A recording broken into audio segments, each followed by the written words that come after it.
Hi, I'm going to do a little test run video and another little educational thing today, especially for these people who like to do a lot of their jobs themselves, and I can't blame you. This train is a Lionel 027 gauge 2026. It's brought to me because one of the wheels had a bent axle. The owner was apparently dropped a train and it bent the axle, and so they needed a new axle, which actually necessitates a fair amount of work. It's one of those jobs that is not very easy for the standard train hobbyist to do unless you have special equipment, and so that's one of the reasons that I do get repairs sometimes. A lot of times if you have a stripped gear or a bent axle like this, you have to actually pull the wheel, and then you have to replace the wheel once you get the axle in there, and they're timed. Okay, you'll notice that, they're straight across here. The other side of the engine, notice those are pointing straight ahead. If I turn this engine around, you notice that this side is up at an angle a little bit, so the rods go back and forth on each side of the locomotive. If you don't get the timing right, the rods will jam or they won't have the correct motion, and so what you have to use for that is something called an arbor press, and that's what I have here. It has a 2-ton pull on that if I need it to press axles onto wheels. You have to also have, with your press, a set of cups. This is the one I used for this one. You'll see this little pin here. That little pin goes where the hole is, where this bolt is on the wheel. You line that up. If you look at these, you'll see a little groove there.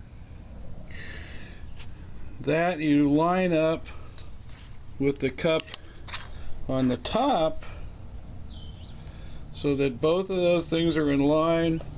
This is pressed down, tighten down. What you do is you put your wheel and your axle in there. They're set because the pin holds the one wheel at the correct position, and then it holds the other wheel pointing this way, 90 degrees off.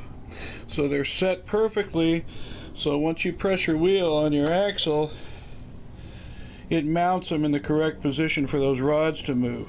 This is obviously one of those jobs that the standard hobbyist can't do, and so those are, it can be a little tricky for me, but it's kind of fun and it's interesting, and it's really a lot of people, it doesn't occur to them, yes, there is actually a way that those wheels go on in the correct spot to work correctly. So I had to do that, and while I was at it, I went ahead and serviced the whole engine. It came to me completely in parts. The fellow that had it took it down.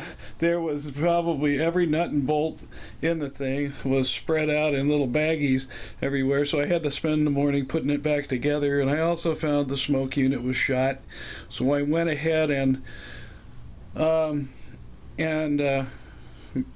a new smoke unit in. Other than that, everything's been serviced. It's working well against the 2026 Lionel. That's your little video today for how to put wheels on, or why they go on in a certain way. So we're going to go ahead and run this guy.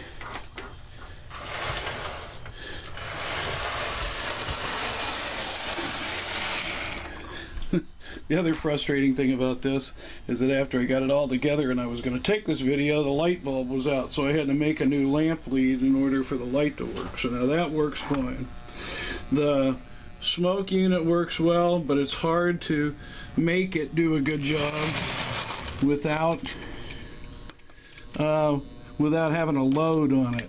So unfortunately I can't do that, so it probably won't smoke all that well. However, I got to heat it up a little bit.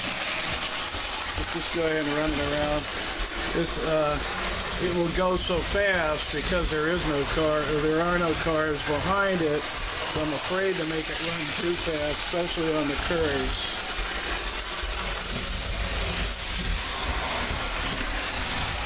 See if I can get a good picture. Let's see if I can just go ahead. Again, sometimes these 027 trains don't like going over the switches.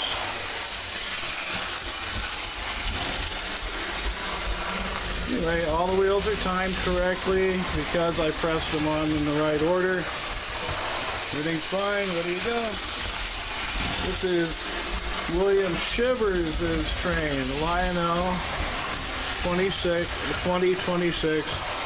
027 gauge. Let's follow it one time around.